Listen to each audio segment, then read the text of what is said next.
Going over how to properly train the abs. So to fully train the abs, we need to understand what each function of the different muscles in our abdomen do. So first and foremost, when you look at the abs, yeah, I just lifted up my shirt. Hopefully, I'm lean enough to show you guys. You have all of these, you have the six pack, you have your obliques. So there's a lot to the abs. When we look at it, you have the obliques. These are the external obliques. They run down towards the midline. From there, if you were to peel back that layer, so these are gonna come from side crunches, side knee ups, anytime we're twisting. From there, we have our rectus abdominis, which is really what kind of creates our six pack. In between here, we have tendons that connected all that sheath, and then underneath that, we have our internal obliques. So our internal obliques are actually gonna run the opposite direction. So external obliques are running in towards our midline. That's our external obliques are running in towards the midline. Our internal obliques actually run the opposite way. Underneath that, we have the transverse abdomen. So the transverse muscles pretty much act as like a safety belt. They're gonna run across our midline, whereas our rectus abdominis runs up and down. Our transverse abdominis runs across horizontally.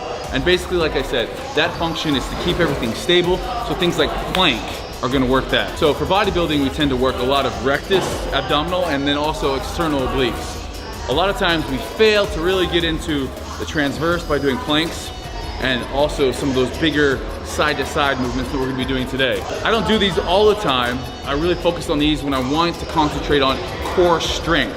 So having abs is great, but it doesn't necessarily mean you have a strong core. It means you basically have low body fat. We can do all the crunches in the world, side crunches, planks, building up these muscles, but until we get rid of the body fat that covers these, you're not gonna see them. So a lot of people think spot reducing, which doesn't exist, can happen. Spot reducing is, if I do 1,000,000 crunches, I'm gonna have no body fat in this area. Unfortunately, that's not how things work.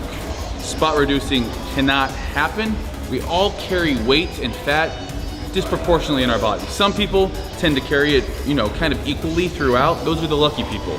Men, we tend to carry it more in our glutes, our lower back, our abs. Women carry it more in their thighs and their booties. Usually, typically where you gain weight first is also where you're gonna lose weight last. So I have a lot of people that message me saying, Steve, I've been cutting, I'm pretty lean everywhere, but I can't get abs. Unfortunately, you guys probably just have a disproportionate amount of body fat that you carry on your abdomen. In order to get rid of that, you're just gonna have to get super lean. What I've noticed is when I've gotten real lean, it's actually easier for me to kind of stay toned in those areas. And what I mean by that is as we work and develop muscles, our body kind of remembers how to get into those things. By doing crunches, you're gonna build bigger ab muscles, but you're not gonna be reducing body fat at all. Just so we make that clear right off the bat. For our first exercise, you're gonna need a set of sliders. Now these are professionally done, thanks to the trainers here at Bunker. Or you can find some Walmart if you're in the States. I don't know where if you're not in the States, but sliders are gonna go underneath our feet. If you don't have sliders, you can just take off your shoes, use socks if the floor is slippery enough. So the first movement we're gonna be doing is a plank with a leg slide. So from here, we're gonna set up in a nice plank. Toes on the sliders, on our elbows, keeping our core nice and tight like someone's punching you in the stomach, and then from there, just squeeze your glutes. I don't want you too far down, and I don't want you too far up. So glutes nice and squeezed. From here, we're gonna come out to the side and back down. So you're also getting some hip work, but working primarily the transverse abs, keeping the legs as straight as possible. We got 15 on each side. And then without any rest, we're moving on to our next exercise. Next exercise is a reverse V-up. From here, we're gonna be almost like we are in the plank, except for we're gonna be on our hands. Our core is still nice and tight, glutes are squeezed. From there, we're just gonna slide all the way up. And if you're like me, and you're not super flexible, you can do one of two things. The first would be to bend your knees, which I don't recommend. The second would be to get a plate, put your hands on the plate. Now that allows, I'm off the ground a little bit more, I have more room to slide my feet underneath. So we're gonna be right here, right there. Back to the starting position. 2, 3, 4, 5,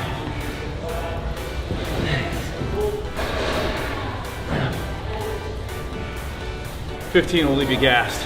Moving into our next exercise, no break, straight into it. The third and final movement in this tricep is a band resisted sit-up. So you're gonna find different bands out there. This one's purple and it has a medium resistance. I'm gonna find the pole in the gym and I'm just gonna loop it around and pull it through. From there, I'm gonna get into a sit-up position. And I'm just gonna put that band over top my head. You can already feel that resistance pulling on me here. So you can either have a partner sit on your toes, or if you don't have a partner, have the dumbbells. That way you're not moving all the way around, because this band wants to pull you back. So either having a partner or the dumbbells on the toes is gonna help a whole lot.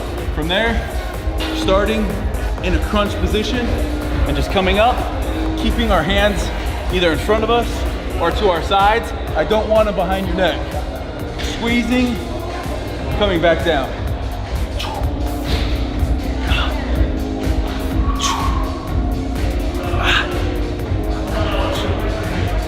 Doing these. When we do a normal sit-up, we're fighting gravity. When we do a banded sit-up, we're fighting the band pulling on us towards the post. So as we come up, it actually gets harder. And as we go down, it gets easier. But I never, if you notice, I never come to a lying flat, relaxed position. I always have some tension on the abs. After 15 reps there, we're taking a minute rest, and then we're jumping back into our tricep.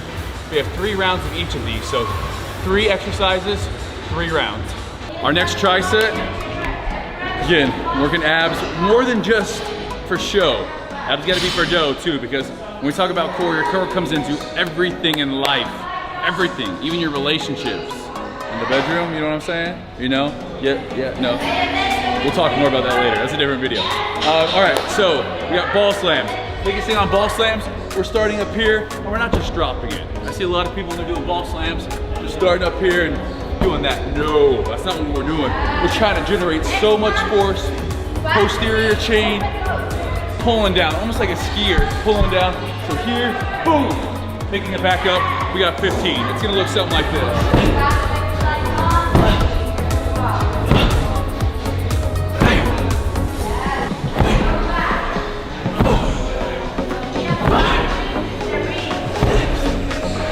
Right, straight from there into our sidebar rotations. Biggest thing here, keeping the arms straight. I don't want it too far away from your body either. So we're gonna start off at about 60 degrees, keeping the arms straight as possible.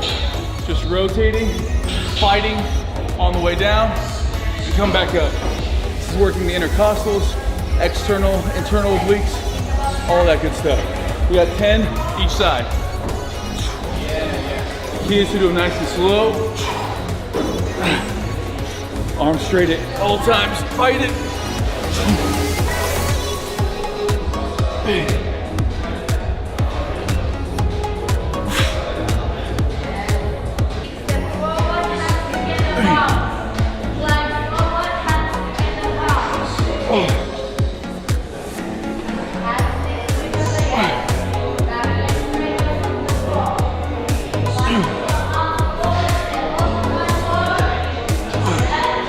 All right, third and final movement is the bar rollout. So we're completing this without stopping, and then we have 60 seconds rest after this.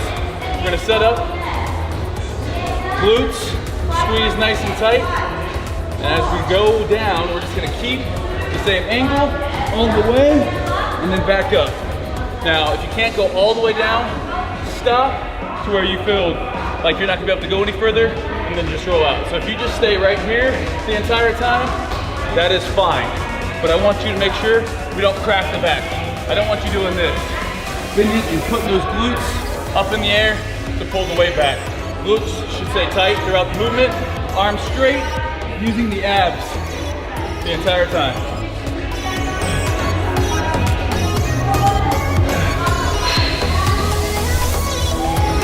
It's one of my favorites because I feel like it really requires you to keep that core tight. You're using your transverse as well as the rectus abdomen. I always have a hard time saying that word abdomen. Abdominal, abdomini, your rectus and your transverse abdomen. We're at 90 seconds, no, 60 seconds, and then we're back into it.